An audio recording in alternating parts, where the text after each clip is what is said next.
നമസ്കാരം. ഷിരൂരിലെ തിരച്ചിലിനിടെ അസ്ഥി കണ്ടെത്തി. മനുഷ്യന്റെ അസ്ഥി എന്നാണ് സംശയം. ഫോറൻസിക് പരിശോധനയ്ക്കായി അസ്ഥി ലാബിലേക്ക് മാറ്റി. ഗംഗാവാലി പുഴയോരത്ത് നിന്നാണ് രാത്രിയോടെ അസ്ഥി കണ്ടെത്തിയത്. അസ്ഥി കിട്ടിയിട്ടുണ്ട് എന്ന് സതീഷ് സെയിൽ MLA സ്ഥിരീകരിച്ചു. ഇത് FSL ലാബിലേക്ക് അയക്കണം. മനുഷ്യൻ്റെതാണോ മറ്റേതെങ്കിലും മൃഗത്തിൻ്റെതാണോ എന്ന് പരിശോധനയിൽ മാത്രമേ വ്യക്തമാകൂ. അതിന് ചുരുങ്ങിയത് ഒരാഴ്ച കാത്തിരിക്കേണ്ടി വരുമെന്നും അദ്ദേഹം പറഞ്ഞു. ഷിരൂരിൽ മുങ്ങൽ വിദഗ്ധനായ ഈശ്വർ മാൽപ്പയും സംഘവും തിരച്ചിൽ അവസാനിപ്പിച്ച് വൈകിട്ടോടെ മടങ്ങിയിരുന്നു. എന്നാൽ മാൽപ്പേ സംഘം മടങ്ങിയെങ്കിലും പുഴയിൽ ഡ്രഡ്ജിംഗ് പരിശോധന ഉടൻ അവസാനിപ്പിക്കില്ലെന്ന് കാർവാർ MLA സതീഷ് സെയിൽ പ്രതികരിച്ചിരുന്നു.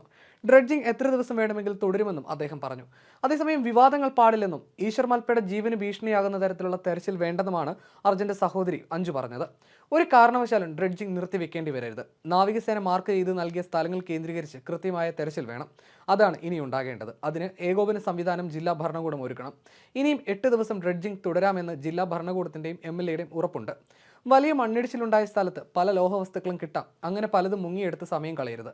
അർജുന് വേണ്ടി മാത്രമല്ല, കാണാതായ മറ്റ് 2 പേർക്ക് കൂടി വേണ്ടി കാര്യക്ഷമമായ തെരച്ചിൽ വേണം. എത്രയും വേഗം അർജുന്റെ ട്രക്കിന്റെ അടുത്ത് എത്തുക എന്നതാണ് ആഗ്രഹം. ലഭ്യമായ സംവിധാനങ്ങൾ എത്രയും വേഗം ഉപയോഗിക്കണം. മൽപ്പയുടേതെന്നല്ല, ഇനിയും ഒരാളുടെ ജീവൻ അപകടത്തിലാക്കുന്ന തെരച്ചിൽ വേണ്ട. കൃത്യമായ സംവിധാനം ജില്ലാ ഭരണകൂടം ഒരുക്കി നൽകിയിട്ടുണ്ട്. അത്തരത്തിലുള്ള തെരച്ചിലാണ് ഇനി ആവശ്യമെന്നും അഞ്ജു പറഞ്ഞു.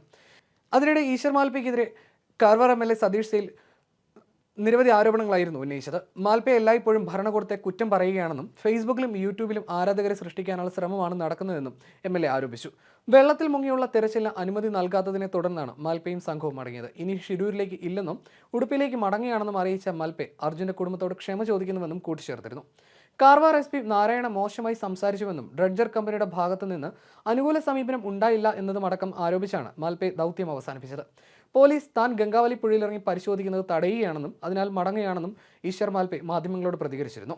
അധികം ഹീറോ ആകേണ്ടെന്ന് പോലീസ് തന്നോട് പറഞ്ഞു. തെരച്ചിൽ വിവരങ്ങൾ ആരോടും പറയരുതെന്നാണ് ആവശ്യപ്പെടുന്നത്.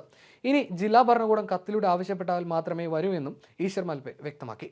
മോശമായ ഫോൺ സംഭാഷണം തന്റെ സംഘത്തിലുള്ളവരും കേട്ടു. നീ വലിയ ഹീറോ ആകേണ്ട എന്ന തരത്തിൽ സംസാരിച്ചു എന്നാണ് മാൽപ്പെ പറയുന്നത്. ഒരു പൈസ പോലും വാങ്ങാതെ തെരച്ചിലിറങ്ങുന്നത് ഹീറോ ആകാൻ വേണ്ടിയല്ല. അതിനാൽ ഹീറോ ആകാനില്ല, ഞാൻ പോവുകയാണെന്ന് അധികൃതരോട് പറഞ്ഞു. ഡ്രഡ്ജർ കമ്പനിയുടെ ഭാഗത്തു നിന്ന് അനുകൂല സമീപനമല്ല ഉണ്ടായത്. 15 ദിവസം ദൗത്യത്തിന്റെ ഭാഗമായതിനാൽ ഏത് സ്ഥലത്ത് തിരച്ചിൽ നടത്തണമെന്ന് ധാരണയുണ്ട്. അതിന് തടസ്സം നിന്നാൽ വലിയ ബുദ്ധിമുട്ടാണ്. തൽക്കാലം വീട്ടിലേക്ക് പോകുന്നു.